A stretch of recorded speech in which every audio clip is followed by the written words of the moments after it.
People get flummoxed by having a call with somebody, and then at the end of the call, there's no clear next step. The very best way to counter the what's going to happen next fear is to say something magical like, "So, what are next steps?" Or, "I think this was a great call. Let's schedule a call to follow up and address the three or four things that we didn't get to in this meeting. And how's Tuesday the 10th for you?" The way to get the next meeting is to ask for it, because once you've got to the point where you are engaged, the client is no longer on their home turf because they are suddenly walking through your value proposition. So they're playing on your field.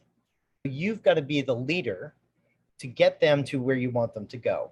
And that might feel weird, asking if you don't feel like you've done a great job or they have not expressed interest.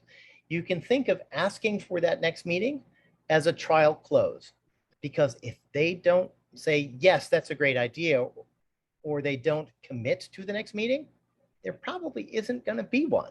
Use that request for a next meeting or a discussion around next steps as an indication if you have earned the right, if you've opened the gate to the next phase of engagement. And that's really what it is. So don't forego the opportunity of someone saying yes because you're afraid that they're going to say no.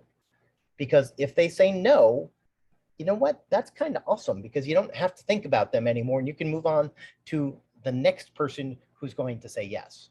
So use these trial closes. And other examples are asking, have I made myself understood here? Do you have any questions about what I've talked about? Or here we are at the end of the first meeting. What's your normal process? How do you decide whether or not it's worth a second call? And that way you're turning this into a discussion rather than a confrontation. But be clear that you have to ask for the next meeting in order to get it.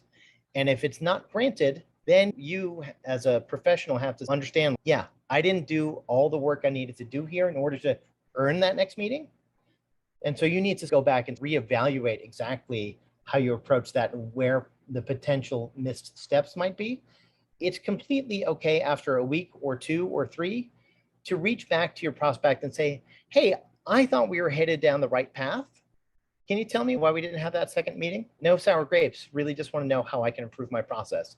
And I would say half the time people give you feedback, and about a quarter of the time it's really insightful.